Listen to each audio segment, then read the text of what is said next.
Previously on Unbalanced Encounters.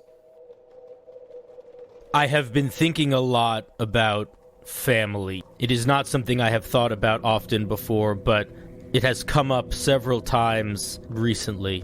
And he fumbles over that for a second. He's trying to treat you like a person, but has a very hard time not defaulting to this idea that you are a deity. And so he seems to be swinging kind of between those two extremes. I want to reach out for that entanglement.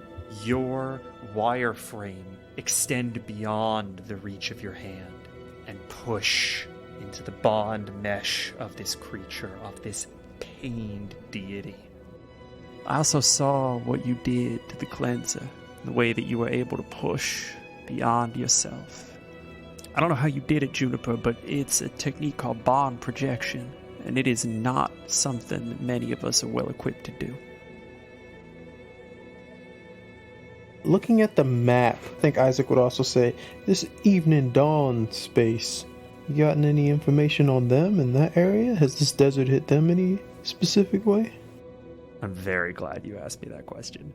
Evening's Dawn, the tiny little town situated in the eastern mountains that we have visited in a flashback but once, as Isaac removed the head of a defiant woman with violet eyes. My wife has gone to see whether or not they might be brought into the fold.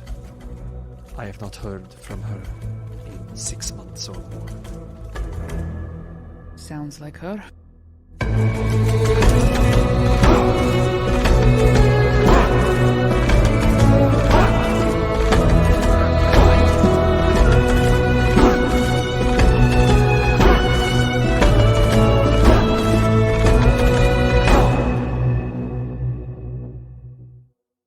Hello, one and all, and welcome to another episode of Unbalanced Encounters, the only show that dares to ask, what if trees were real and could hurt you? I'm your host, Patrick Carini.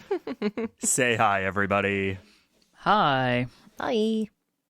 Hello. Welcome to episode 1 of Arc 4.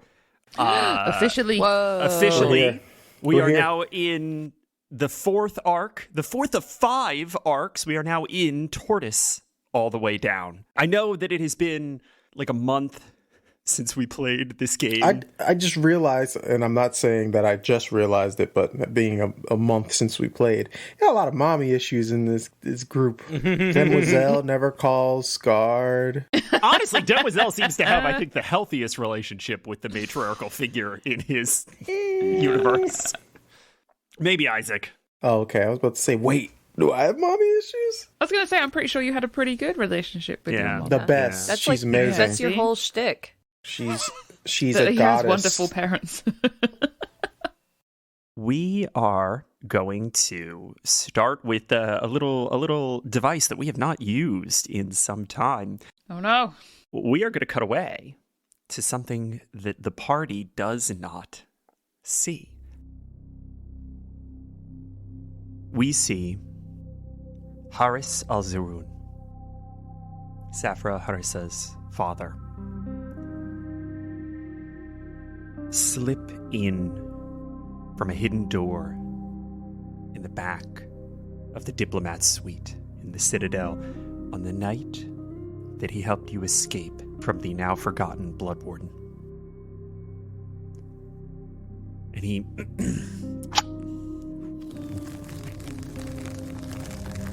thrusts his dagger into the door, and it slides open, and he steps in, quickly pulling it out in a fluid motion, and shuts behind him, glances around the room, and whisks into the hall. And he retraces Guard and Isaac's steps. We see him summon forth a long history of tracking and survival. Footprints in the dust, broken handles of tools and weaponry, the fountains flowing, assessing damage, trying to make sense of what's happening. And then he turns down a hall. Dark, quiet. believing himself to be utterly alone, until he hears a slight cough from the other end.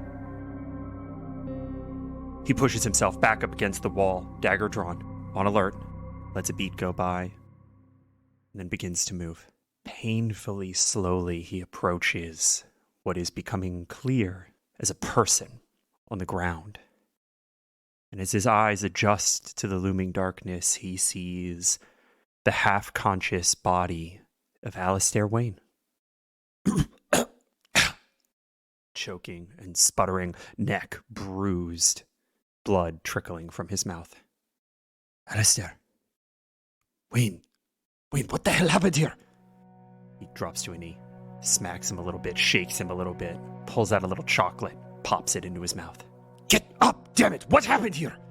And Alistair shakily comes to. Oh. I don't know. I don't rightly know. Alzarun, is that you? Oh, where am I? Fuck's sake. Alright, well, at least we don't have another casualty. Come on, up. Ugh. And he gets him to his feet. We'll get you somewhere safe. There's been an incident. And as he leads Alistair limping off, we see that little trail of blood dripping down from his lip onto the ground. And the camera zooms in on a little puddle of blood. As Alzarun takes Alistair away, we see that tiny little drop of blood congeal into a root and then condense into ash.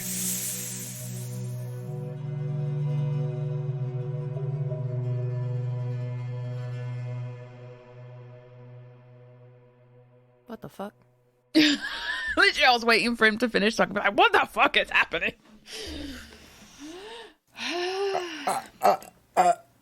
Excuse me. June, it is 4 a.m, and you are in your private room, a bedroom attached to your mother's suite in the Citadel. You've been spending a fair amount of time with her since you've been back, and I have to imagine that some of that has been cathartic, and probably a little of it has been fucking weird. And so you haven't been sleeping particularly well. And this morning, by dim oil lamplight in this comfortable, if a little small, bedroom, we see you rereading a letter for about the 4th time since it arrived at midnight. Dearest June, I must say, when Reevesy told me that a certain parchment rodent was waiting for me in my office, there was a mighty spring brought to my step. When I found said papyricifical purveyor in my office, he seemed rather perturbed, mumbling to himself about why he was even bothering when certain things weren't being said in certain ways.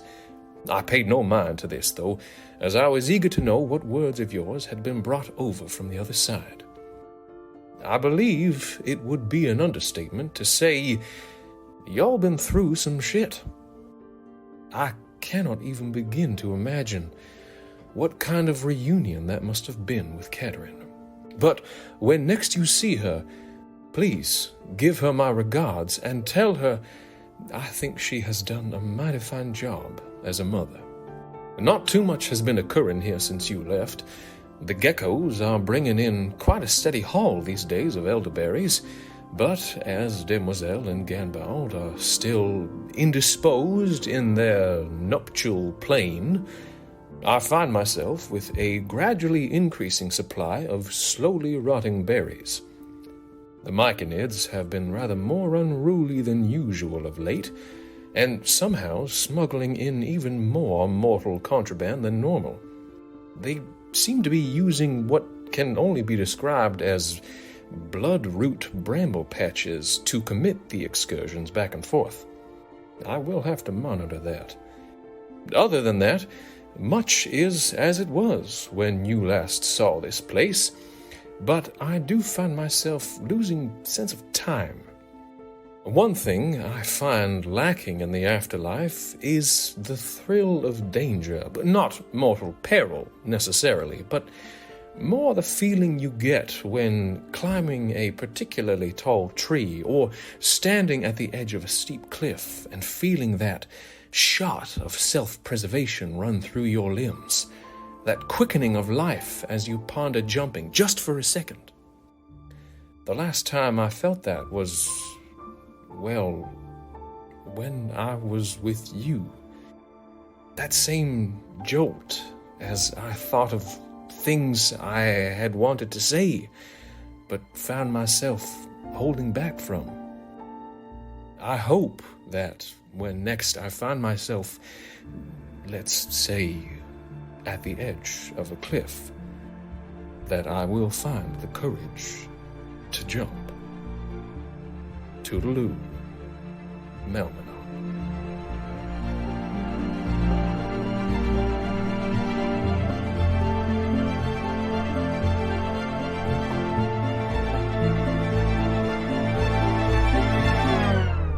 Cutest thing ever.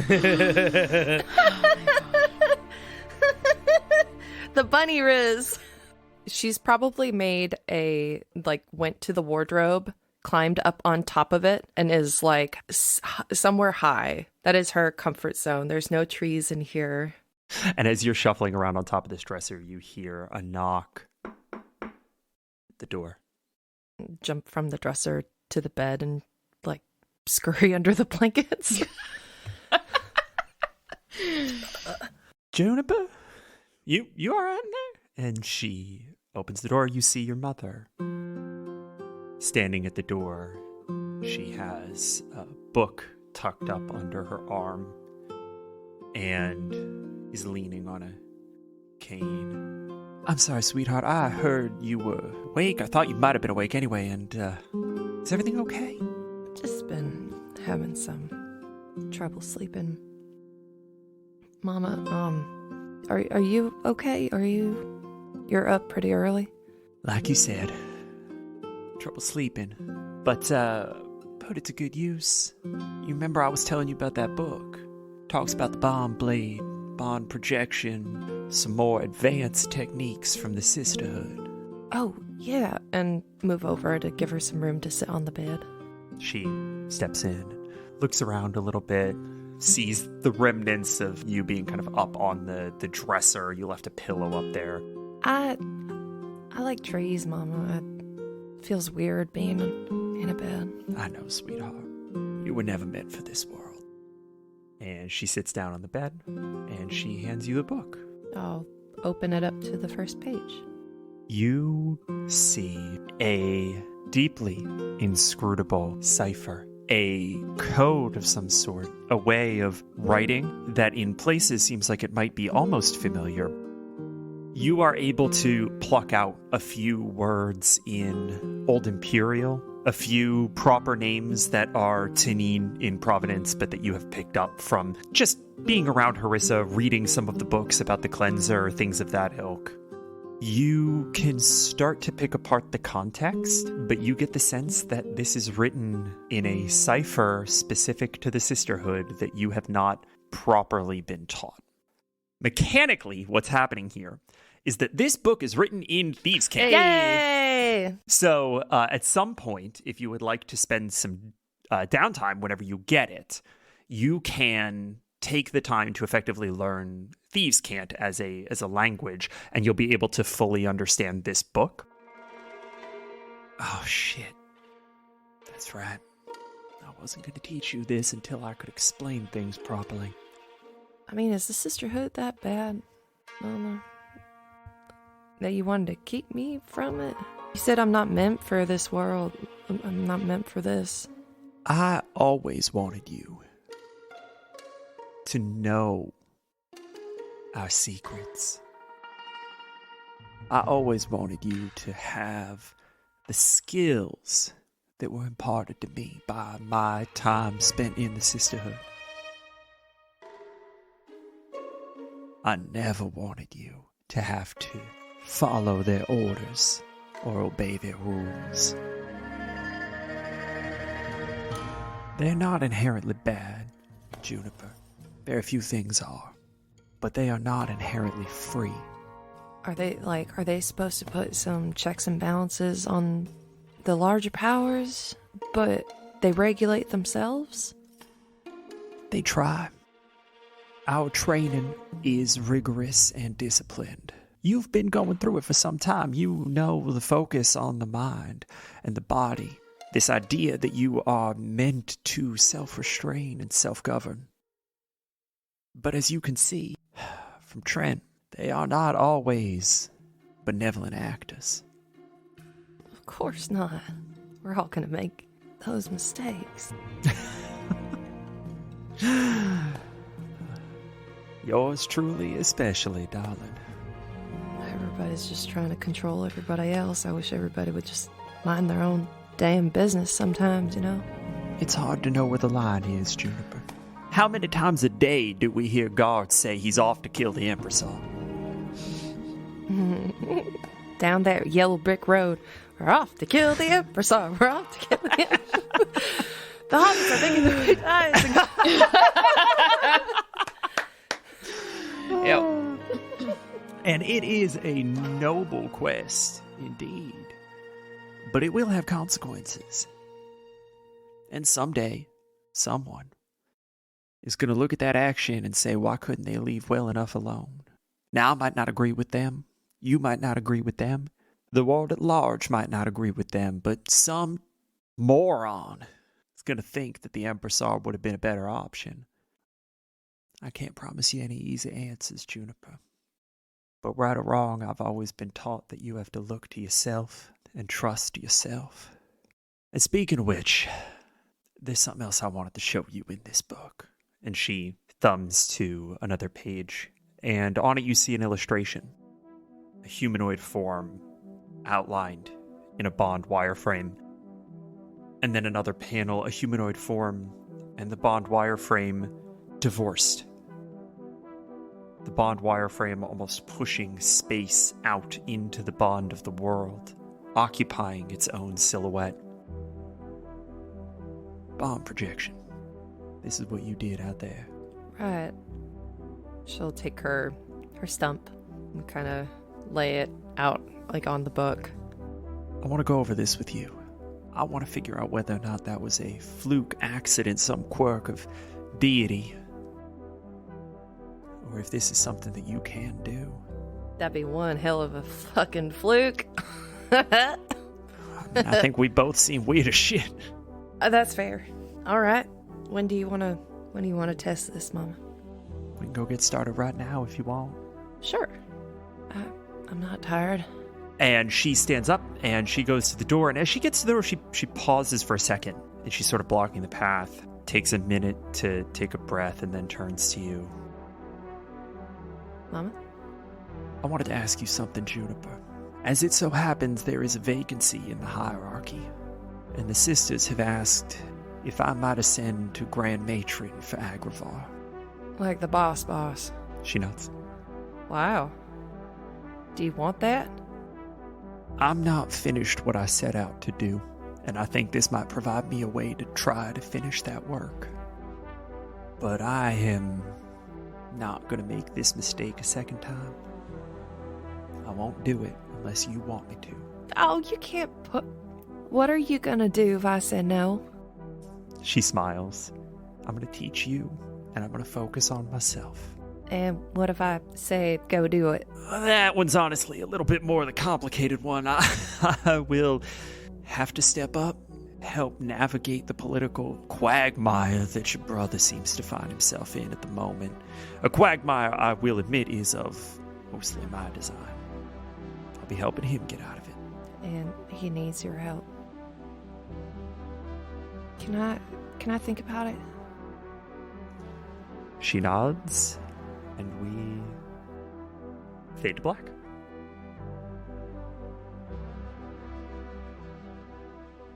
God damn it. Like, put all that shit on your daughter? Really? Right. Really? You thought she was gonna change in a few weeks, bro? Come on now. No. Who you think this is? There's a reason why her and Isaac are friends, bro. Like, Yeah. Listen. Oof. Speaking of Isaac, we see Isaac wake up way too late in the morning. yeah. And Isaac, you are in your bedroom, attached to the diplomat suite, the same room that you were stationed in before. And you see a little bit of sunlight coming in through one of the high windows, and you hear dishes clanking and clattering in that main living area. You hear some muffled voices through the door as well. He just walks out, kimono on, and kind of holding it like a mom. Sapper, what's all that racket? You walk out into this main living area, and you see that a table has been set up, and Safra and Spinks and Benny and Whiskers and Scrumpy are all tucking into a huge breakfast spread. Isaac stacks his plate up with biscuits mainly, and then There's some gravy. other pieces of food. Yeah, some gravy, get some bacon, throw the eggs on. All right, so how are things back at home?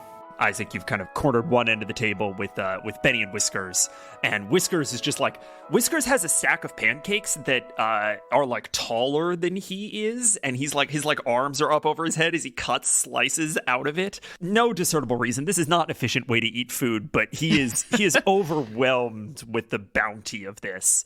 Isaac takes a piece of bacon. He's looking at Benny all like just happy and go lucky, and he just, I'm here to listen. Benny takes another bite of like melon. She's got a little fruit bowl in front of her.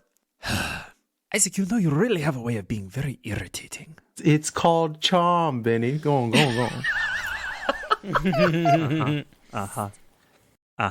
What is happening back at home? Honestly, not a lot is happening back at home. We're running low of supplies.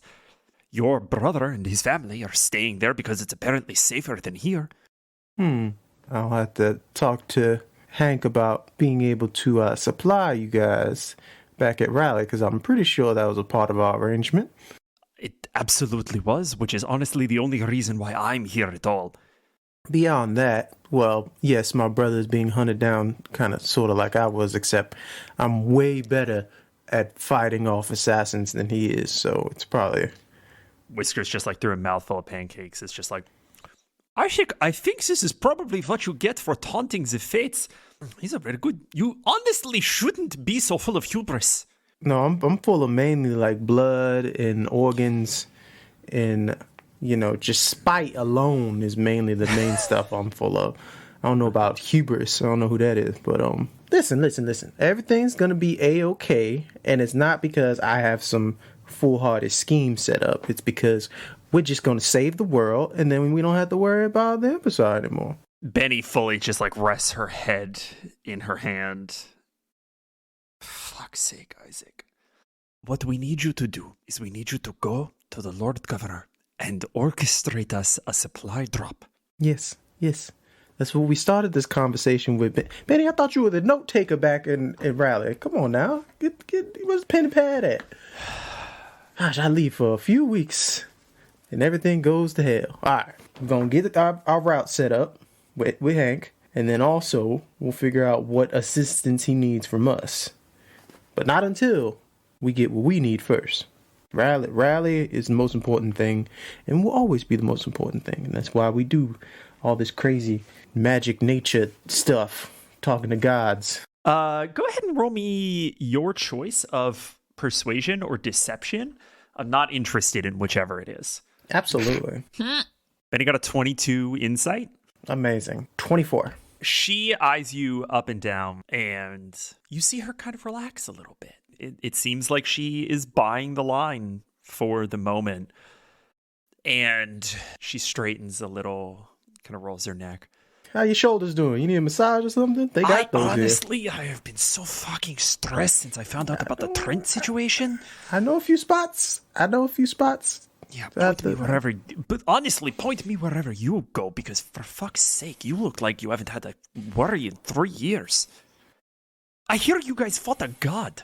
How are you so chill right now? Well, when you stand in front of beings that could literally delete you from existence entirely, you start to notice how small and minuscule your actual existence is. And then you sit back and you go, well, does any of this really matter? Is any of my life really that important in the whole large scheme? And he just starts going on this rant. Yeah. As you sort of trail off, we see Whiskers like take 3 whole pancakes and just like swallow them whole. He's just devouring these fucking pancakes, and he goes, "You know, he's right. The same thing happened to me when I had a similar experience." And then we smash cut to Scrumpy and Harissa. I think Safra is there just with a very tiny espresso cup, leaning back in her chair, enjoying the kind of continental kind of pastries that are on the table. And I feel like she's on the end of the table, and then Spinks is like at the head of the table, you know what I mean? Sure. On like a big cushion, and literally just sort of plate of pancakes like Whiskers, unhinges his jaw like 180 degrees and just pours them in. Scrumpy, I wanted to have a word with you. Of course. Firstly, I want to say that I know what it's like having to do something that other people want you to do. I appreciate that it's not been easy for you for a lot of your life, and I can empathize. I would like you to come with us on the next leg of this journey, but only if you want to come with us. He takes a bite. He's got a little bowl of oatmeal, very daintily dressed with some blueberries. Takes a conservative little bite and says, Well, I'm honored to be asked, of course. When you say next leg of the journey, where are you intending on going? I've heard vague rumblings about headed east, and every time the topic comes up, Isaac gets real cagey for some reason. Well, that's Isaac, I mean, but we know that we need to head east. My mother was there trying to rally more people for the cause. There's some strange earthquakes as well that are now concerning me. We need to find exactly where the Eastern Front is. And I just have this feeling in my bones that your knowledge and your skills, we need them. "Go ahead and roll me a persuasion check, if you'd be so kind." You can give me this with advantage. Good, because I got a 7. Okay, 15 that time. Thank you. Scrumpy takes another bite of his oatmeal and kind of glances around. He pulls a little hip flask out, unscrews it, pours a shot into his oatmeal. Spinks, maple syrup? And he hands him the hip flask. Oh yeah, thanks. Pours on whatever the fuck is in the hip flask onto the pancakes. You get a look at it now. It is genuinely a hip flask full of syrup. Oh, okay, it's syrup. Okay, fine. It's not. I don't know if that's better or not. I think Safra is going to just raise an eyebrow. Scrumpy does not acknowledge you in any way. Takes another bite of his oatmeal. It's fine. She's going to assume he's not just pouring sarsaparilla in his oatmeal, so she's like, okay, fine. We will see what happens to Spinks in a minute. As he pours in another bin lid of pancakes into his mouth. Yes. I think that would be wise. Things have been a little complicated since we left Rally, and honestly, even a bit before, and I'm getting up there in years. Safra, I don't know how many more runarounds I've got left in me. I mean, regardless of age, in this world, how long have any of us got left? That's a good point. I want to put an end to this loop I seem to be stuck in. I'm more than willing to go and help however I can. But I think I might have to ask for one condition. Of course. A couple of times over our last harrowing excursion, you sought my intervention. I needed to sort of dose up on some sap. I prefer not to do that again. And he jiggles the syrup flask. I think that is admirable. and I respect you very much for this decision. And I guarantee you, when this is all done, I will do everything in my power to make sure you have the freedom you deserve in your last few years. The door to the room that everyone's in kicks open with a great fury, and you see guards stumble in looking haggard, scratch marks and bits of blood all over his armor and plating. And it almost looks like he's been in a bad fight, but he's trying to hold it together. And he stumbles into the room with a big burlap sack over his back. Morning, guard. He opens it up and he dumps it onto the table, and a whole bunch of everything bagels fall onto the table. Amazing. I have made these. Amazing. Yes. Everyone should have one. And he's going to start handing everyone everything bagels. Guard, take inspiration if you haven't done that already. If you don't have it. Also, I smashed up this smoked fish into a paste after I removed its bones and skin. Mm-hmm. You can put it on the bagels. Oh, okay. That sounds... God, this is really good. I'm gonna try it up. Also, if anybody sees any capybaras before we leave the city, let's go the other way. I'm sick of this. And he's pulling pieces of fur and bone out between his gauntlet knuckles. You're not wrong. This city has a real problem with capybara. I'm just not gonna read into that, and I'm gonna enjoy my bagel. I'm so glad you did that, because I feel like I wanted Guard to be making croissants in the corner or some shit. Oh, you don't even understand.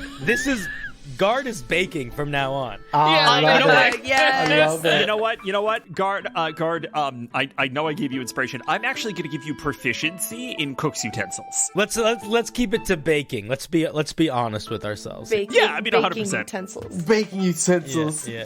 Take proficiency in baking. So we are gonna draw that breakfast to a close. And with that, we actually are moving into our first prolonged period of downtime, as Harissa's vague understanding that you all need to head eastward never quite materializes into concrete marching orders and a direction. And there are some reasons for this. One of them, and probably a smaller one, given how often people actually listen to Isaac, is that Isaac is going out of his way to avoid talking about the earthquakes and what he knows to be Jonathan and the rumored retreat. However, there are several other more concrete reasons that none of you seem to be able to launch out of Agravar yet. The predominant one is that there still has been no word from Zisha Alzira, Saphra's mother. There's also, more concerningly, been no word from anyone on the Eastern Front and the Eastern Army and the Agra Army stationed there. No one on the council seems to know with any degree of certainty where the Eastern Front even is at the moment, and how far the Lord Governess Kawa has pushed it back into the Eastern Hills. And so things drag on, and a sense of diseasy uncertainty settles in over all of you, and indeed the capital city at large. But it's a calm uneasy. No threat, no active catastrophe to be quelled. You all find temporary solace in massages, continental breakfasts, and while none of you are particularly pleased with the state of things, there isn't really a clear alternative. I would like a volunteer from the four of you to roll me a d4. D4, you say? If this number is over 2, it means that you all are going to get a little something extra. It's a 3. 7 weeks pass. 7? Whoa. Saphra would be going stir-fucking crazy. I'm sure. Oh, yeah. So I'm going to go around the table and ask all of you to tell me what you are getting done in the first 4 weeks, as you get a month of downtime to accomplish a single thing. Oh my god. Oh, my God. The little extra is that you're all going to get 3 additional weeks to accomplish something else. So you're going to get 2 phases of downtime. I expect Saphra's second phase of downtime is going to be breaking things with a cricket bat. Yeah, 100%. But we're going to go ahead and we're going to go around the room here. And I would like to start with either Isaac or Guard. How old is the city? Agravaur City has been around for probably a few thousand years in some form or another. Perfect. Guard is going to go to the Temple of Pandar at some point and just see what they know about old stuff, about guardians, etc. Because he remembers, I don't remember where, but somebody mentioned that was a thing worth doing at some point. So he's going to take the time to do that. Absolutely. Why don't you go ahead and give me, we're going to go ahead and we'll say that this is a religion check. That's a very good roll. So Guard has a -1 to religion checks. What'd you get? I rolled a 19 on the die. Nice. So an 18. Okay. Sweet. An Very 18, good. an 18 is very good. It's the second highest I can possibly roll on a religion check. Guard, you go to this former temple of Pandar that has since been converted into a bureaucratic office space. It's kind of got that vibe of like if you've ever been in like an American city where there are these incredible Art Deco buildings that like now like therapists and accountants and what the fuck ever just kind of like work out of, right? Like at one point this was a building that was cohesive to a very specific goal, but now it's just kind of like it's filled with whoever they can find to basically rent it out. It's got that kind of vibe to it. And so you're exploring this space that is being communally used by people who do everything from help to manage the city's infrastructure. You see that there's like a lot of dust on the door that reads City Exterminator. That one got Emily, I guess. I did. Specializes in capybara. Through to people who do, kind of additional paperwork, help manage personnel and so forth. You see that Isaac's father's office is here in this building. That is set against this backdrop of very deep religious reliefs. And it's almost as if they used the occupancy of this building as an excuse to preserve it in the face of what otherwise may have led to destruction. So you do find something. On the walls, you see inorganic looking structures depicted kind of again and again. You see some things that sort of look like the Tinin Sentinels that you've learned of from Haris al-Zarun. You also see a figure kind of represented over and over as differently shaped in the body, always very rigid and geometric, but the head is very consistent, and it's always an owl's head, kind of over and over and over again. Mm-hmm. You're not really entirely sure what this thing is, but you see it referenced a lot in juxtaposition to the things that you know to be sentinels. You also see additional representations of things that might be guardians. They occupy a similar space in the release and so forth, of just other shapes, other structures.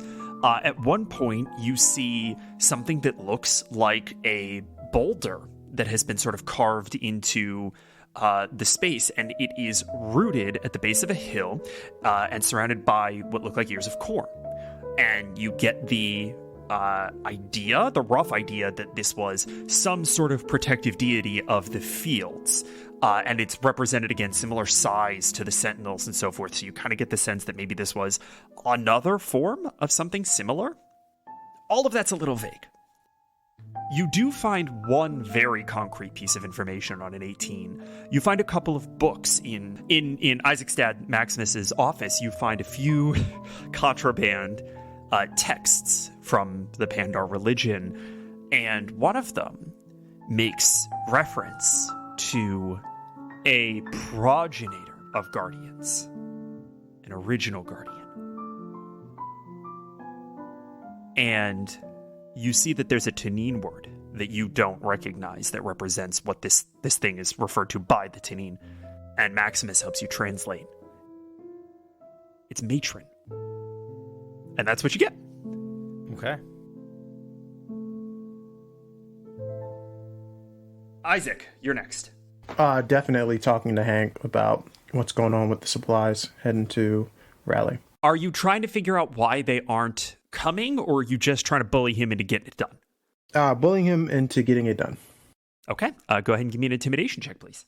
That is an 18. On an 18, you start to kind of push him around a little bit, and he immediately gets defensive, asserting that the supplies, as far as he was aware, are going out on a regular basis. Damn it, Hank! However, on an 18, he assures you he will start splitting the supply drops so that they're moving in parallel along different paths and in different ways. That's what you get on an 18 Okay. for that. But I will say that you walk away with the sense that something is amiss.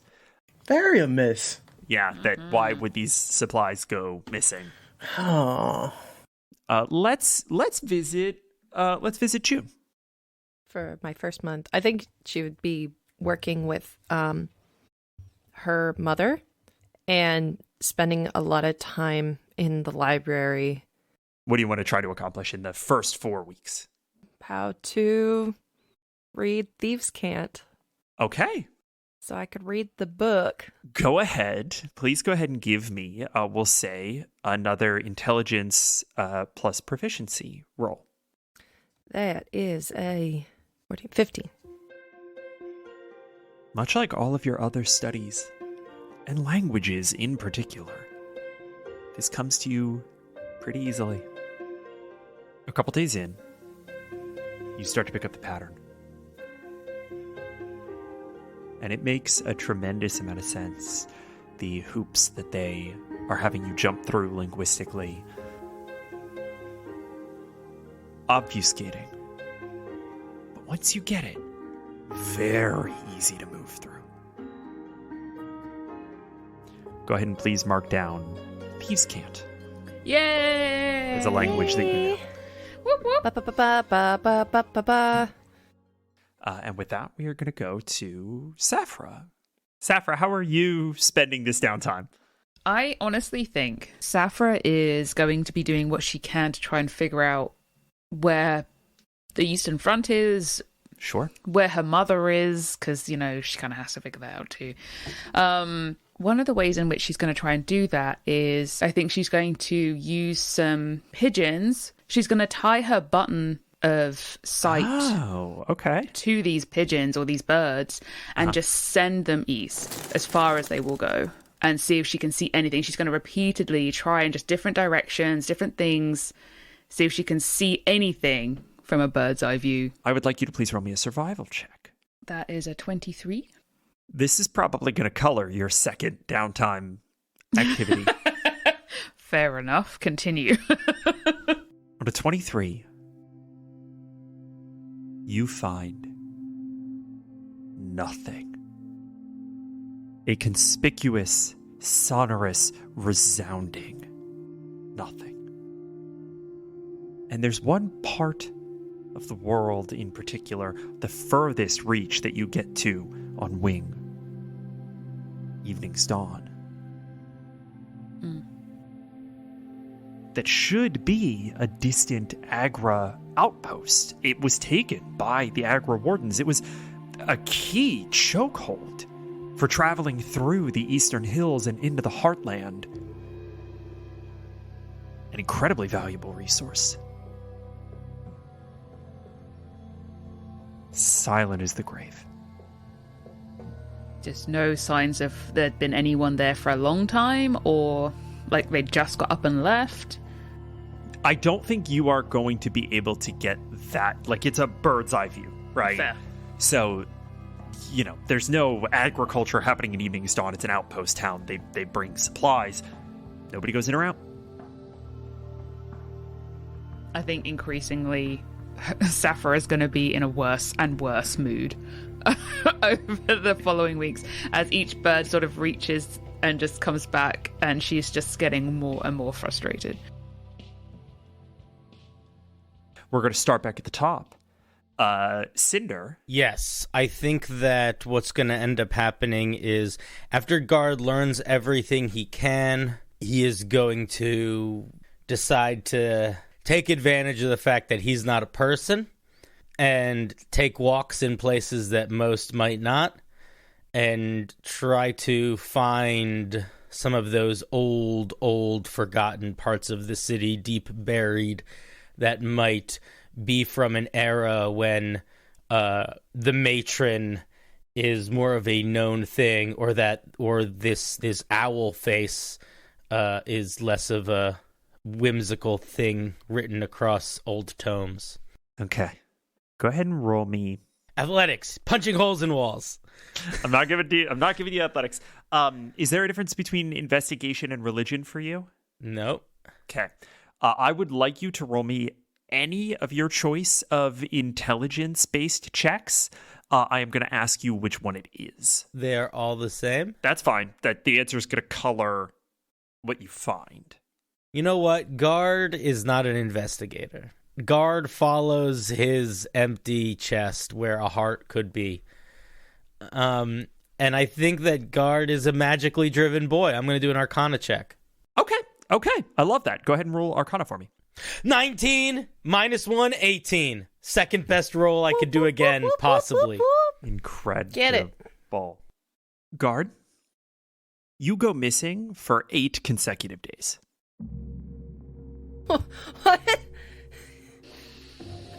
Here for it. That's right. He's somewhere. It's fine. Here How did we for lose? it. You spend a day and a half stumbling around the sewers of Agravar, passing underneath the Dark Abyss and the Citadel and other places further afield over and over and over again, retreading the same ground in the way that you always do, waiting for something to change. And then at a certain point, you fall through a weak stone in the floor into the ruins of some underground passageway, some foundation of a building that has long since become the foundation of the world above. And then you begin to walk. Every now and then, stopping to relight a torch, just to make sure that you can see. And what seems at first to be streets, potentially, or basements of taverns, eventually gives way to a more intentional-looking cavernous space that we would recognize as a catacombs. And you find yourself staring at similar reliefs to those found in the Temple of Pandar. Religious mosaics.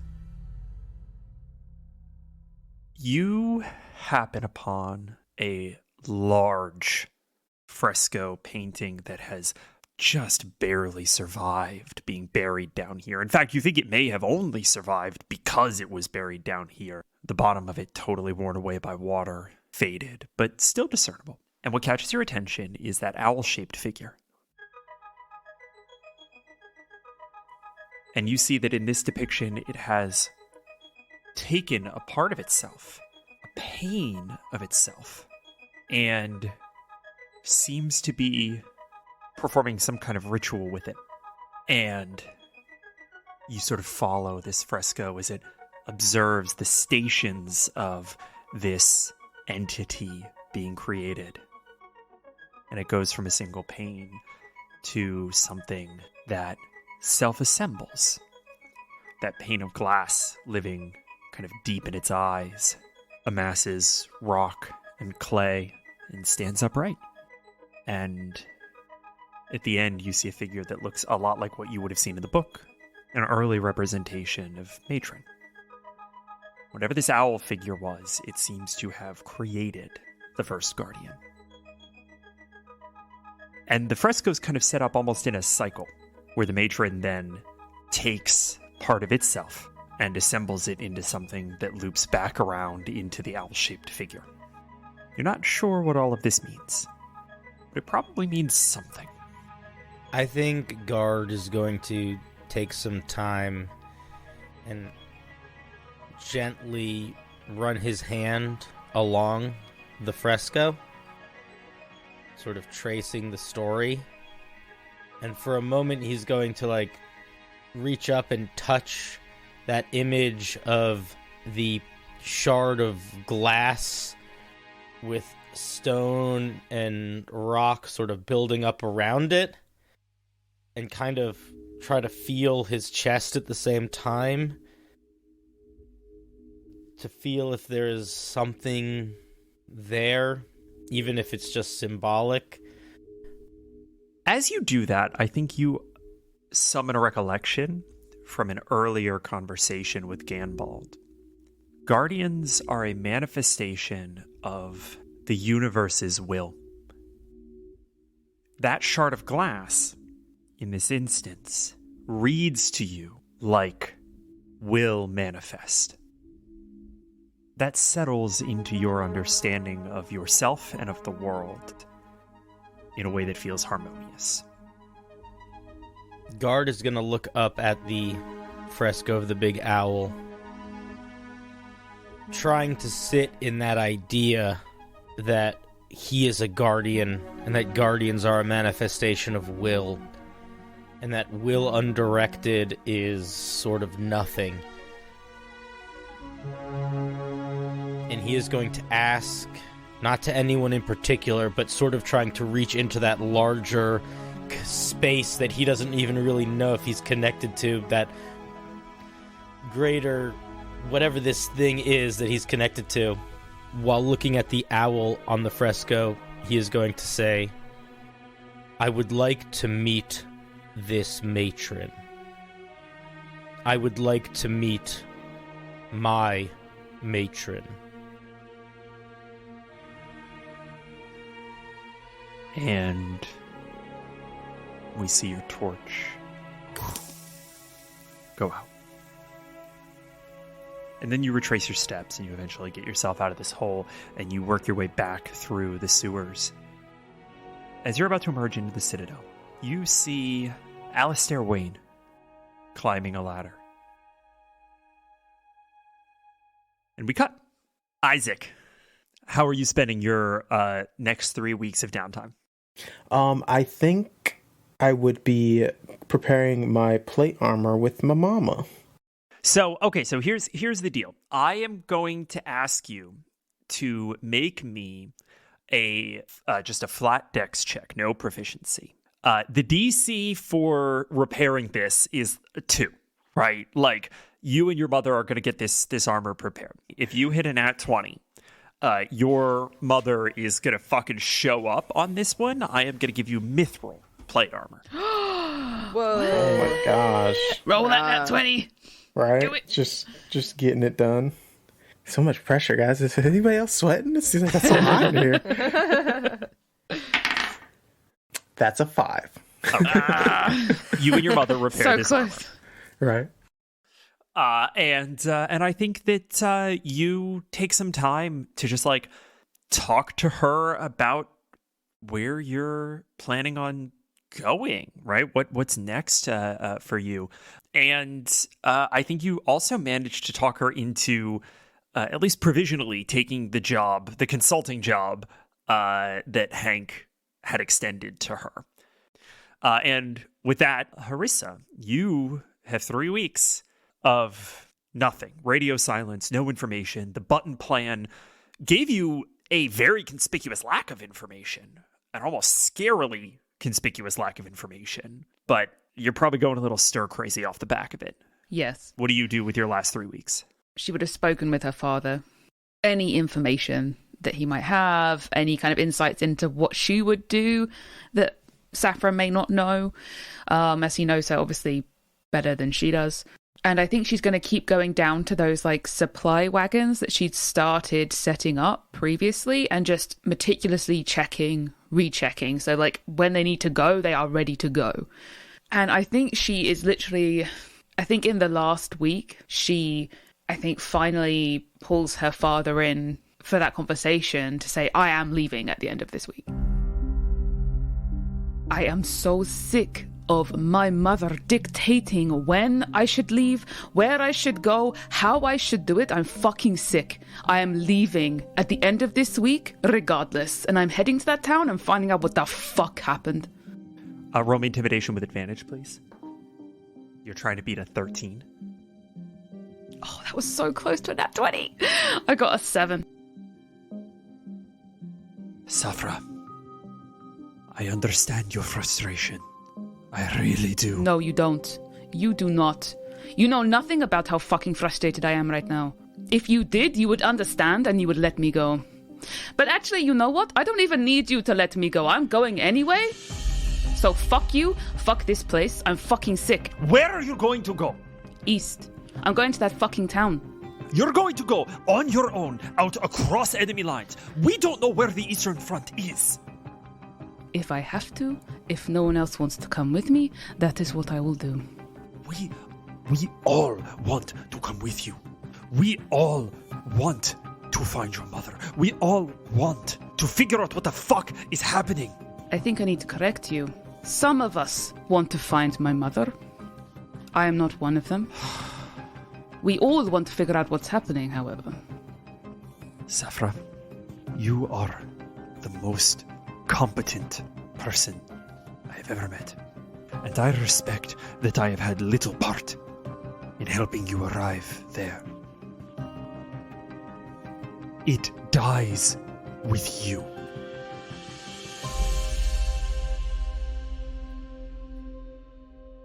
Then let it die on my terms. I will not let it die by rotting in this fucking city. What is the merit of dying alone in the desert? Firstly, I do not think I will be alone. And even if I am, I'll have died knowing I tried. It's always been that way with you. The attempt, so noble, it overshadows whether or not you make it out on the other end. To try and to fail is to fail. Don't you understand? That if we do not try at all, we will never succeed. You think it'll just go well if we just sit here and do nothing? It'll magically be okay. I think you guys are having this conversation in the sort of stables, the riding birds, and the carts are being pulled together in this space, and you generally thought that you were alone. You had overseen the last little bit of work on these carts. Acer from Beetleback had been in charge of making sure that all of the carpentry work is done, and you had sent him away for the day. And you hear a... Sorry, I don't mean to interrupt, but I come bearing news from the Lord Governor. And you whip around, all fire and brimstone. And Alistair is poking his head from around the corner.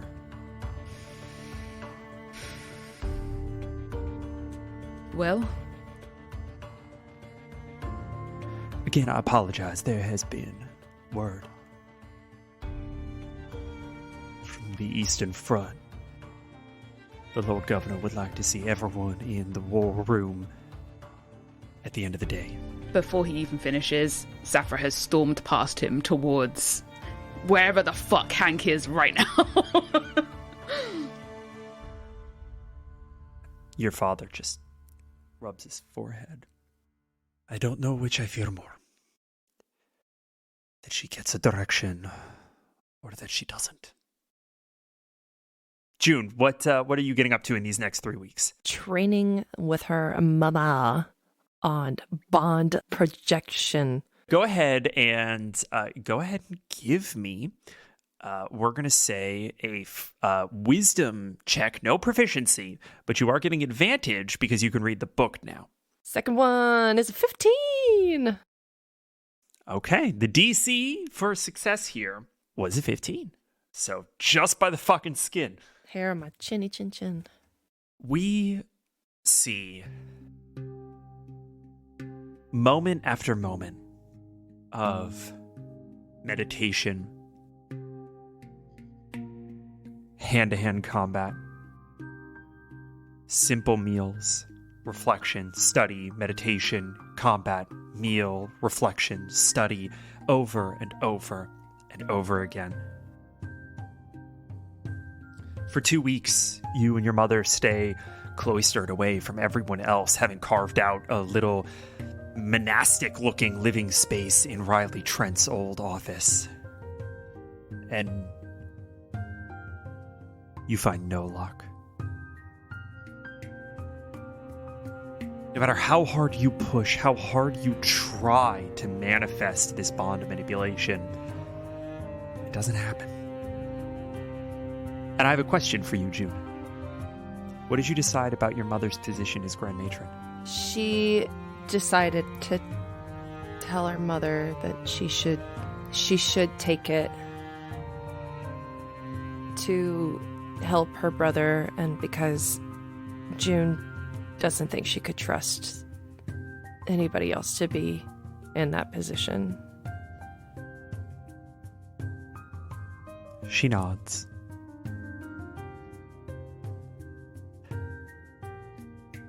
I think that's right.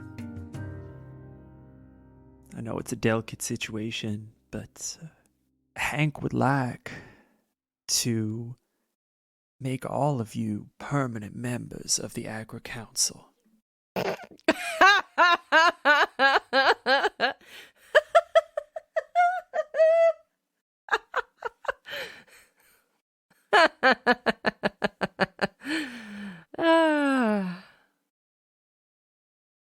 What? She smiles. As you said, there are not a lot of people that he can trust.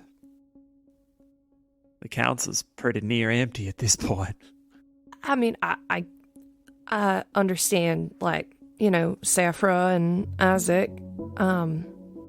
You know, I maybe even I don't. Whoa. Mama, I don't know what to say. That's mad. That's madness right there. He must have such a small pool. Honestly, yes. I mean, I don't mean to diminish your capacity as someone who could be of genuine use to him, but it's not a very long list, Juniper. I don't know if you've noticed, we haven't been outside very much lately, but this country is on its last leg.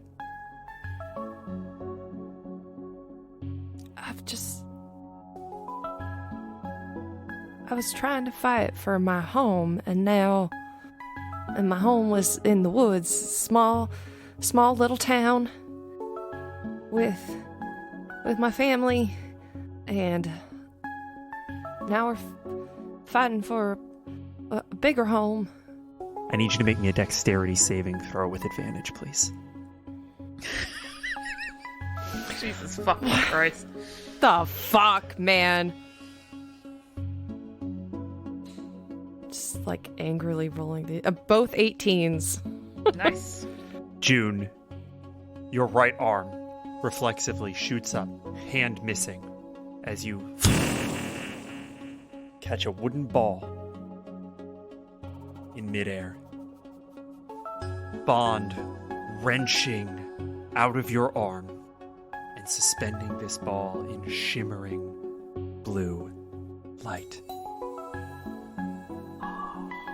She's got like a projection hand. That's so cool. That's badass. And from the other end of the hallway, you see Benny. She smirks and says, I see you've finally gotten the hang of keeping the ball aloft.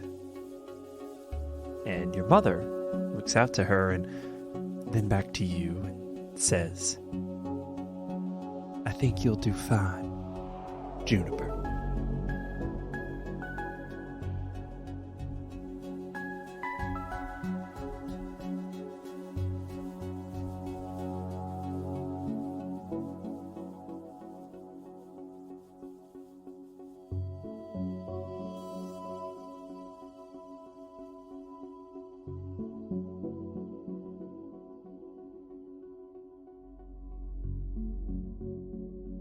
Hello, one and all, and welcome to the mid-roll of our first episode of our fourth arc, which we're calling Tortoise all the way down. Really just one quick note for y'all. I wanted to remind you that we are going to be taking December off, which means that this is the last episode that we're going to be releasing before the end of the year. If you're all caught up, you're listening to these in real time, our next episode is going to be coming out probably the first week of January. And if that means that you don't have any unbalanced encounters to listen to over the break, might I recommend the bonus arcs on our Patreon? We have 3 excellent bonus arcs, each 3 parts, which is something like 18 hours of additional content, all set in the world of Astilla, all tangentially red string connected to the story of Rallied. Our first bonus arc was Blight at the Museum, an eldritch horror DM'd by Cinder and guest starring T.W. Clausen. Our second bonus arc, Old Folks' Tome, was a folk tale that I DM'd and guest starred Hunter Thompson. And our most recent bonus arc, The Otter Sea, is a pirate game that, again, I GM'd, Ibrahim, aka Cosmic Ebe, guest starred in, and was our first non-D&D game where we played Rapscallion, an upcoming Powered by the Apocalypse game published by Magpie Games.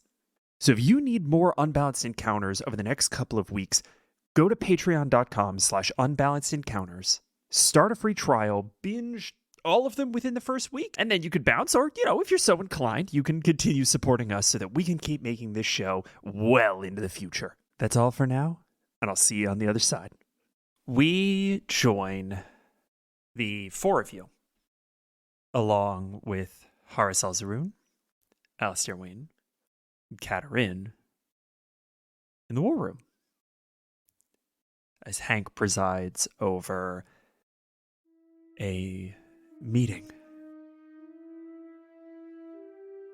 And you all have settled in anxiously into this dark and very official feeling space. Quiet. And the walls seem to absorb whispers as Hank walks in last. Stack of papers, few maps. The sound of boot heels on stone ground. All right. First and foremost, thank you all for coming. I know this is a bit of an unofficial capacity. More on that later. But I know you've all been cooling your heels here for longer than you probably want. We have word from the Eastern Front, and unfortunately, it's not good news. The Kawa army has fully pushed through the Eastern Line. Apparently, what was left of our Eastern Line fell back to Evening's Dawn. It was an absolute last resort for them because up until very recently, Evening's Dawn was pretty well within Agra territory. How long ago did this happen? About 4 weeks ago, looks like. When I sent eyes over that town, there was no one there. No one there. It was completely deserted. This is the first I'm hearing of anyone falling back to Evening's Dawn, but we haven't been able to get word in or out of Evening's Dawn for weeks. Seems all of our missives have gone intercepted. And he shoots a look at Isaac. Seems to be a lot of interception on the roads these days. Now you're telling me that you put... How did you even put eyes on Evening's Dawn? It doesn't really matter. But basically, I had a very good bird's eye view of Evening's Dawn, and there is nobody there. Perhaps the missive didn't get intercepted, and instead just there was no one to give it to. I'm not going to lie to you all. The Eastern Front was the only front we were even remotely holding. It's been nearly 2 months, and I haven't heard word from anyone on the Southern Line either. This is bad, and we need a plan. We need to head out there for ourselves. At least we have a target now, Evening's Dawn. But it's entirely possible that it's well behind enemy lines. We're going to have to go in well prepared. This is why I said we should have left a long time ago. Perhaps it wouldn't have been behind enemy lines by the time we got there. And we all had to sit around for weeks. Isaac will just place a hand on the table. We can't alter the past. Or maybe we can. So I'll go ignore me. But What? I don't think we met that god yet. But there are issues that do need to be in the present focused on, and let's deal with those issues first. As you say, I agree with the captain here. We should head in that direction. However, we still have the issue of the south and what we need to do with if anyone tries to attack us from that route. The last report we got was a little over a month ago, and we still had several thousand men in the south. Now, I don't know what state they're in. Getting information has been sketchy at best, but they should be alive. What are your sources? He shoots a look at Alistair. Insight check from guard. Yeah! I'm using my inspiration. Oh, he wants this. 18. Shit. That's really good. What are you looking for? I think he doesn't have the city's best interest at heart. I think he is selfishly trying to do something. Alistair doesn't seem to be making eye contact with anyone. And an 18 is very good. He conspicuously doesn't seem to be making eye contact with anyone. Harissa, can I talk to you for a minute? God, are you okay? There is something wrong. As I was traversing the catacombs of the city, I encountered him in a mysterious way. And since then, I have been thinking it is unusual for people to be as far in the depths as I was. And he is acting odd. Firstly, this explains where you were for those 8 days. Secondly, what did you see him doing? Climbing a ladder out of the sewers. But the area that I was in, it was one that I do not believe many people have gone to in many years, and certainly not in the lifetime of most people. He is acting odd in this meeting. I'm gonna do a, glance over there and insight as well, if I'm I think we should kill him. Wait. I'm not going to give you a separate insight check here. The 18 is Okay, I just see the same. 18 is, Okay. You see the same thing. You don't know why he might be acting cagey, but you see he is. He definitely doesn't seem very present. Before we rush into killing him, I think we should follow him for a bit. He might give us some clues. After the meeting, we'll see. We'll follow him, see where he goes. I will follow your lead. We have a bit of a third problem on top of our two-front war. This, what did you call it, June? Operation Blue Beetle? The assassination attempt left me wanting for public opinion and did not do any favors to the numbers on the council. So we've got a public relations issue on top of everything else. A demolished Eastern Front. A scattered Southern Front. A faltering war. Food hard to come by. Desert now having eaten much of the heartland. I'm not sure how much longer I'm going to be able to hold all of this together, but Katarina and I have put our heads together and we have an idea. If you're all willing to go east on our behalf, that would look a lot better coming from 4 permanent members of the council. Okay, so when are we supposed to take these 4 members? Are we escorting them? Yeah. Are we taking them with us? I think that's what's happening, God. Oh, this is I going to be can great. carry 2. That's good. That's good. No, okay, you're going to carry yourself? I'm not going to be C- babysitting CJ? council We're gonna members. be This is carrying CJ ourselves. can carry the other 2. No, we got this, June. CJ What can is- carry Oh, the no, other 2. no. Do I Wait look just till got y'all Melody. hear Do I this look like a bullshit. nanny? No, wait till y'all hear this. Hank is just like, his hands are on his head, his eyes are the size of fucking, like, tea saucers. I told you they'd take it well. Take what well? If the 4 of you are willing to go east and investigate what's going on the Eastern Front, try to find Alzira, try to make some sense of the situation, muster the troops if you can. They're going to respond better if you are acting in an official capacity. And it's going to reflect better on my government if I send people who work for me and not just people from the woods. Why are you repeating yourself? Where are these people? I Right. will carry 2 of them. Because we are the people from the woods that you don't want, right? So that makes sense. You 4 are the only competent people that I have in this room right now. That is concerning. He shoots a look at like the other handful of people who are in the room. It's just tell me I'm wrong. I'm asking the four of you to become permanent members of the Agra Council. Fill the vacant seats. Take up the responsibility. How much of the city's resources can I reallocate to capybara destruction? Asking the real questions here. Guard's out there with campaign signs, and then we smash cut to Guard giving a stump speech, banging on a fucking phone. No. Guard is running for mayor, and one of his campaign things is to get rid of the capybara. Exterminate the capybara. I promise no more capybara. And get the knives, at least. Okay, if they're using silverware and utensils, they could obviously farm. Maybe we could get them set up and making these cultural landscapes a little send better. them south. Guard, if capybara control is something that you are deeply invested in, and that's what it's going to take to get you to do this favor for me, then fuck it. Sure. We don't have a lot to go around, but I can figure out how to make it a priority. June, you haven't said anything in a conspicuous amount of time. Can I take it that you're not thrilled with the idea? It's the unknown. You had Trent, who was a mole person, and you didn't have the right information coming from the Eastern Front. I don't know why you seem positive that you're getting the actual info you need from the Southern Front, and we're going to be gone. You'd be sending us off. So who else would be in your council? Who else would be helping you here that you trust?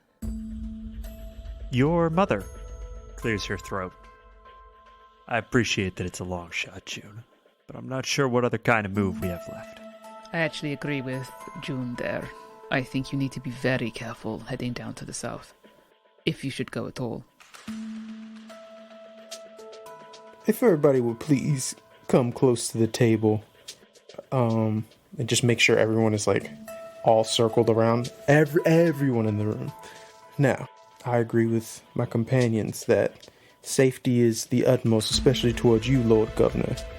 And with that, I want to make sure that everyone within this room has your safety and well-being as the highest of priority. And I would like to cast Zone of Truth. Zone of Truth! Nice. Zone of Truth. I willingly fail the same. Do it. What's the DC? The DC will be 14. Okay, I will go ahead and roll Katerin first. This is a wisdom saving throw? Charisma saving throw. Charisma saving throw. Katerin has a +2 to this roll. She has to get a 12 to beat the DC. That's a 9. She fails. We'll go ahead and we'll roll for Hank. Hank gets an at 1. Of course he does. Wasted our nat 1 on Hank. Damn it. We'll go ahead and roll for Alistair. I'm not going to tell you what the plus is to this, but that is a 15. Oh, God damn it. You are asking all of these people to effectively take an oath? Yes. They all do. Everyone assures you that they have the Lord Governor's, and more importantly, Agravar's best interest at heart. As God has pointed out, Alistair, I'm going to be watching him particularly as we're talking and giving the oaths. Can I roll anything just to see if I spot anything on him? Because I'm looking at him anyway. You can roll me an insight. Don't worry about it. It's fine. Would you roll? Nope. You attempted. Would you roll? No, it's all right. What did you roll? A nat 1. For a total of 3, ladies and gents. You do not see anything beyond the little bit of caginess, but the rest of it seems genuine. And you see that Alistair kind of catches you looking at him. I wink. And as you all kind of affirm this, Something in your eyes, Afro? Hank draws the meeting back to him. He says, now, this is going to seem a little silly, but there's one last thing that I think would be pretty helpful before we start making our way out of town here. The title is good. The title is one thing. Officiating it is another. So I would like you all to be my guest this evening at a gala in your honor. A what? As we swear you in a little more officiously than Isaac's request here. What is a gala? It's a party. A party. It's a rich people party. We are actually going to cut. Everyone goes back to their respective quarters, and I want to go around the room here. You all find formal attire perfectly fitted to you in your quarters. I want to give a chance for everybody to tell me what it looks like. Going off of Isaac's blue skin is so hard with colors. You could do a dark purple suit. That'd be really nice. Oh my Lanta, I love it. So are we talking like a full midnight purple tuxedo here? Absolutely. Ooh, yeah, like an ascot? Ooh, would Isaac rock an ascot, ladies and gentlemen? These are the true questions. Poofy with like a little... The little poof coming diamond. out? I think the poof. Yeah. I like a little poof. Little poof. Usually it's chest hair, but he likes the poof to to rep it for the most part. Amazing. He's just in the mirror. He's in the mirror way longer than June and Saffra. He's just hogging the bathroom in the shed thing, just like Isaac. Humming. Get out. Hey, beauty takes time. All right. Some of us need to pluck nose hairs. Will you please? Yeah. All right, Harissa, you volunteered. What's your outfit? Oh, jeez. It's going to be almost like a night sky with constellations. So it has the gold embroidery and things, but it's a really dark blue. And so she's going to look and go, you expect me to wear this beautiful, gorgeous velvet? I'm just outrageous. This is so sexist. I can't believe this is so pretty. With matching gold heels, I think Sphinx this time will have a tux in the same colors.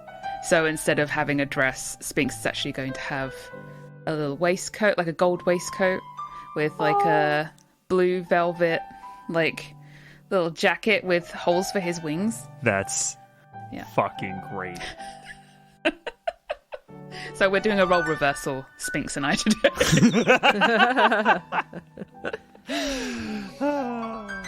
What is Guard wearing this evening? Yes. I think there's a bucket of polish. I think that there is a large cloak.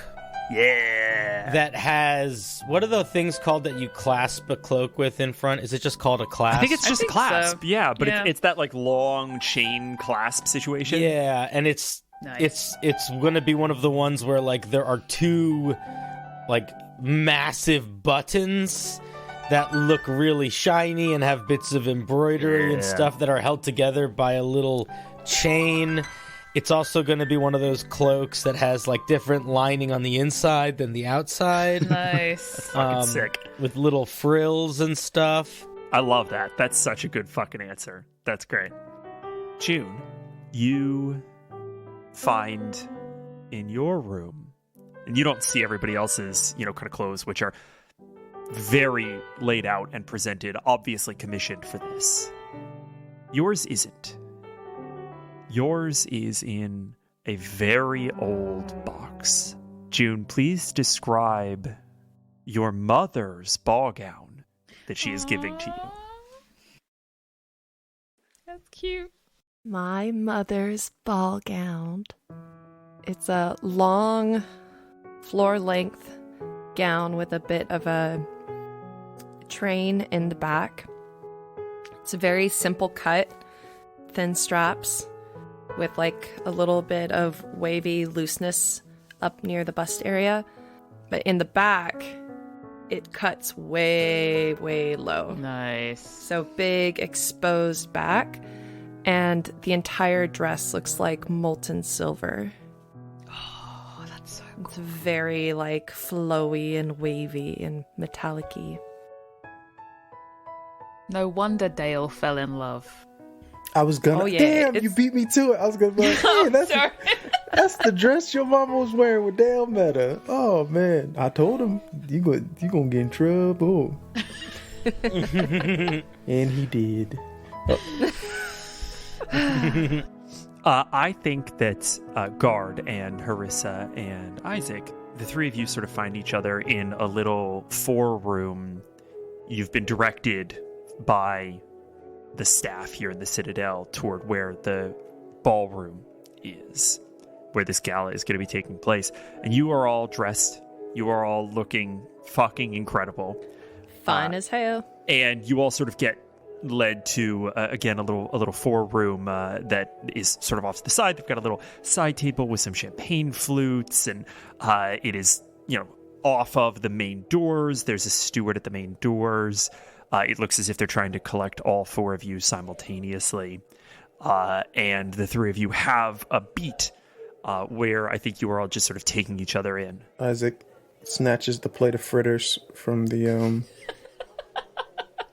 one that's showing us in. Yes, thank you. Oh, y'all looking snazzy. Look at that. I think Harissa, for once, has actually got her hair down instead of up in the ponytail, and it's just this very long, longer than I think even she realized it had gotten, just big curly sort of. She's rocking. She's kind of keeps pushing it outside of her face. It's doesn't she look so beautiful? Oh, I love it. Oh, she looks amazing. I know if I say it too much, she's gonna freak out. But yes, she looks splendid. Oh, it's going so good. And he's trying. Sphinx is trying to stand give really it a little twirl with his chest out, oh, velvet's just so nice. I'm just, oh. You look courageous, valiant, even. I'm liking valiant. Thank you. That's a very good word. That's very good. Thank and you. God, I learned it today. Your cape is so beautiful. Look at that lining. Yes. So it swishes. June, you quietly arrive. Oh, that cape is amazing. June, you look beautiful. She's messing with her hands and tugging. Saphra's gonna grab her hands and pull her forward and sort of do the kind of little dance twirl around, sort of pull her hand above her head and make her do a little spin, and the dress just sort of spills out as she twirls. Oh, so pretty. It's my mother's. Yeah, I noticed that. And I think Isaac goes to his own little flashback to an evening where he was with his former family of Dale and Katerin, and they're having this little festive night. And then he flashes back to this one, and he's just remembering that oath he made to these individuals that he'd do anything for them. Isaac, you look so dashing. I know.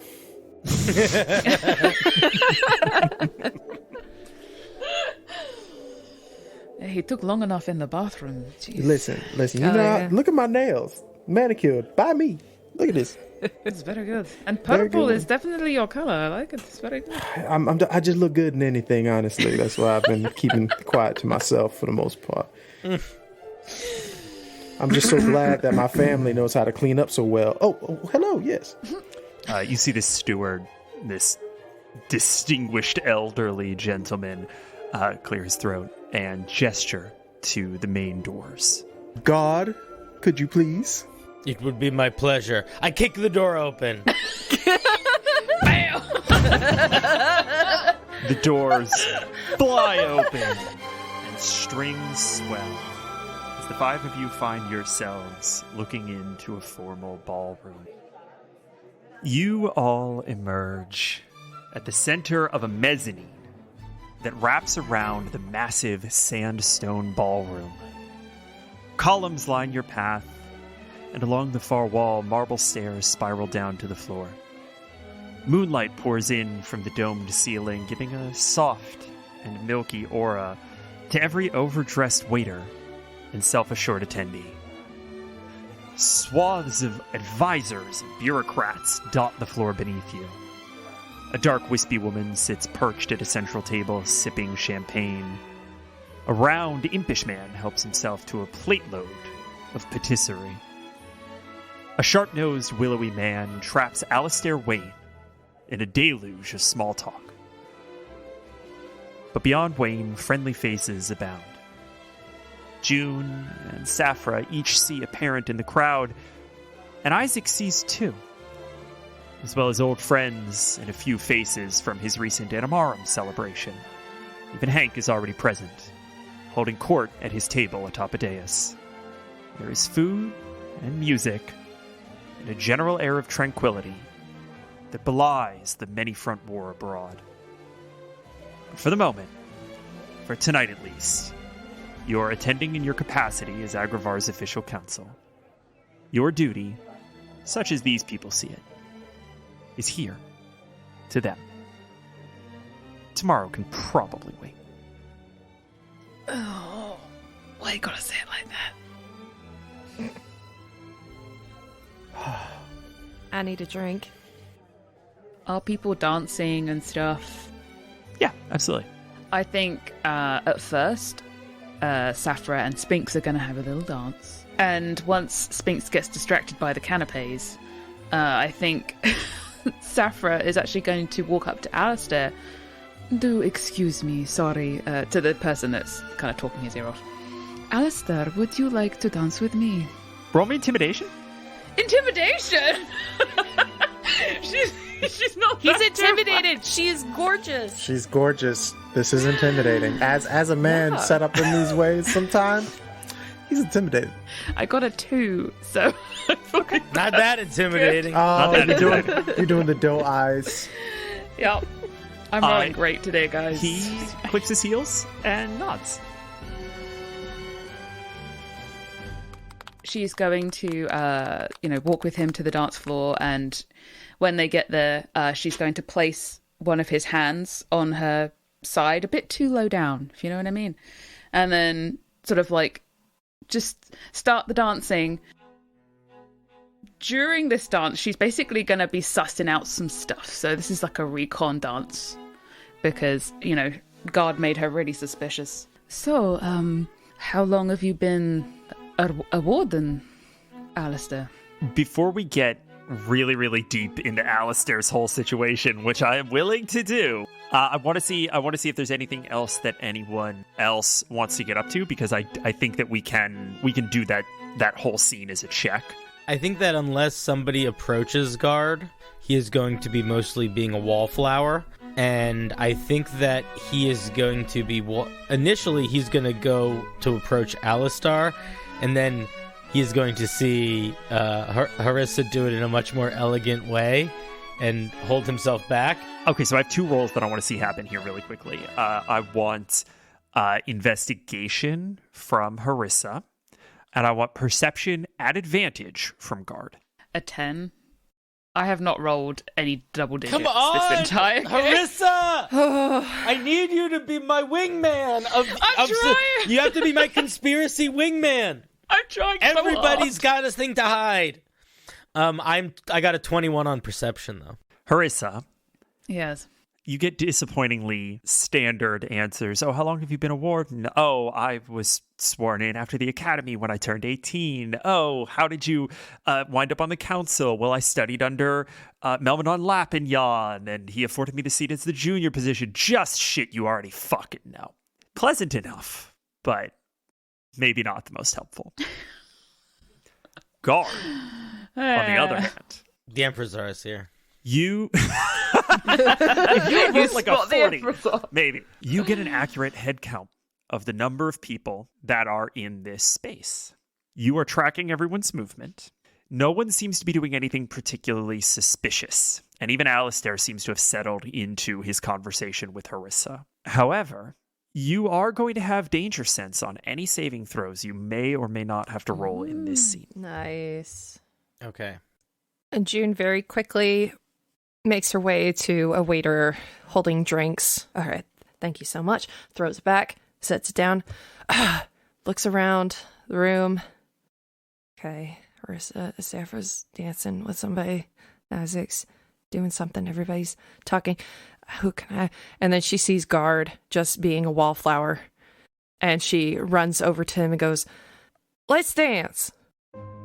I don't Come on, let's go dance. I have never danced before. I'll teach you. It's easy. You just gotta rock back and forth in a circle.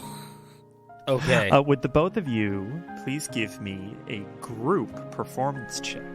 Aww. I have a +0 to performance. I think Guard is a -1. Yes. You got a 4? I got a 4. What'd you get? Got a 3. You got a 3? We're all rolling so great, guys. This is great. I imagine like June like steps on someone's foot, and Guard is like, I understand, and he starts like actively trying to step on people's feet. Amazing. You just gotta. Ow. Here, let me This just is probably stand. the only performance role I've ever seen with casualties. You clear the dance floor. Yeah, I use this as an excuse to leave Alistair alone. Those rolls were actually both bad enough that I think that Guard at some point you do sort of step on Alistair's foot, and you feel it kind of crush in a way that's a little unsettling. But that's the point of dancing. So Crush your enemies. Let me just stand on your feet so you don't step on my toes. Oh, it's like daddy-daughter dancing. That's really cute. Okay. As they start dancing, she can't really reach up to his shoulders, so she's gonna put her bond hand like right on his chest. Does it like? I imagine it looks really pretty. yeah, it refracts sort of the light against his chassis, buffed to a high fucking polish this evening, and you see a little kind of shimmer. Vroom, vroom, boom, in time with your own heartbeat and connection to the world. What do you think about us being council people? It is very weird, but the impression that I got was that it is mostly a title. I'm just worried that Hank won't actually be surrounded by trustworthy people while we're gone. I'm worried about him and Mama. And I think that is a reasonable worry. I saw Alistair in the sewers earlier, but it felt unusual seeing him there. I think your suspicion about the safety of your mother and brother is apt. Guard, you do clock him along the back wall of the ballroom behind several people. You're tall enough to see over them. At the same time that you hear Hank stand and begin to call everyone's attention with his crystal. Everybody, I, of course, wanted to thank you for coming this evening. I appreciate that we've been through some tumultuous times of late, but I think we are getting that ship righted, so to speak. I'm incredibly honored to present to you our 4 newest members of the Agri Council, 4 astounding individuals that I have had the privilege of getting to work with closely these last few months. I believe that they are going to guide us well, serve our cause, and make us proud. Uncle Isaac, the floor is yours if you'll have it. You know I always do this. Look at all y'all. Beautiful, everyone tonight. Just looking sharp. We're all here, very merry and happy this evening. Some of us are making our negotiations, schmoozing with who we wish, and making plans for what we want for ourselves, and some for the needs of our dear Sagravar and her future. Now, it takes a village to raise a child. It's a term that we all know very well. Now, in this case, we here are the village, and our child is this new country. This new country that we will have to make sure balances with the world and the oaths that will need to be taken so that she can survive and help shape a world we all wish to leave for a grand future. So I remind everyone in this room, your decisions in this present state matter. You are all here because you will make the choices for the people, places, and deeds all out there. We have chosen a leader that will help guide us there. That was our choice. We fight the evils who don't agree with us and our decisions. That was, again, our choice. And we will bare our teeth at whoever doesn't want that better future. Again, our choice. So to my siblings of Agravar, I have but one question. We'll call it an oath, if you will. Do you wish to be remembered as a small little rebellion? A small knot of string lost to the sea of time? Or will you be the foundation of this small seed that we've planted and grow it into the marvelous world we will promise for those to come?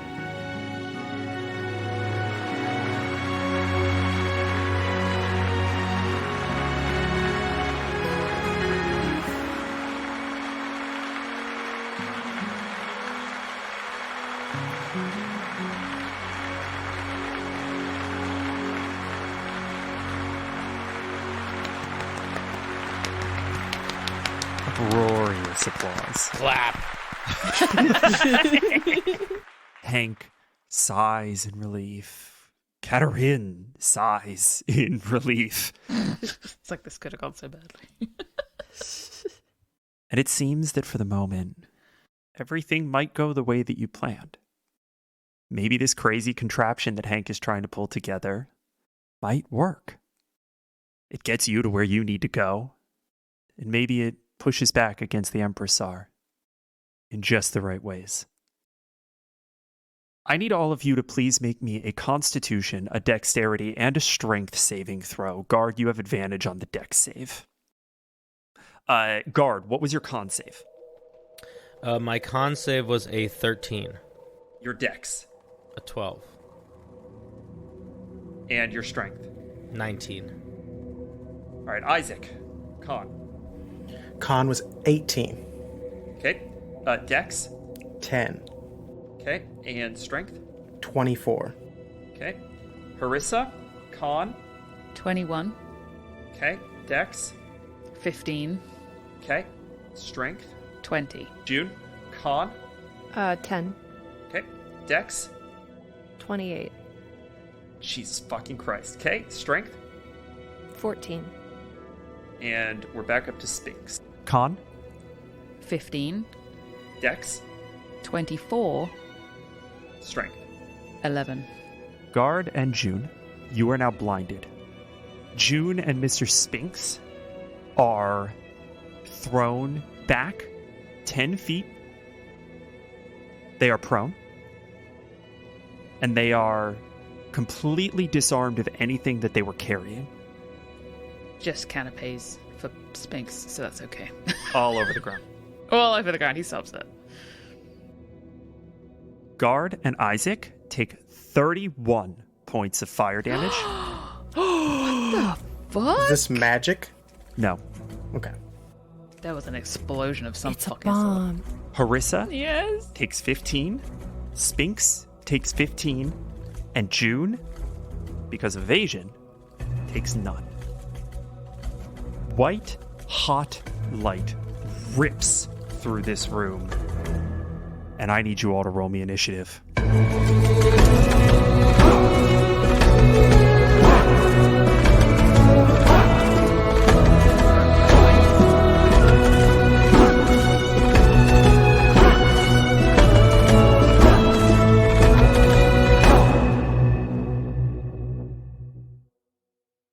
Thank you all for joining us in this, our final episode of 2023.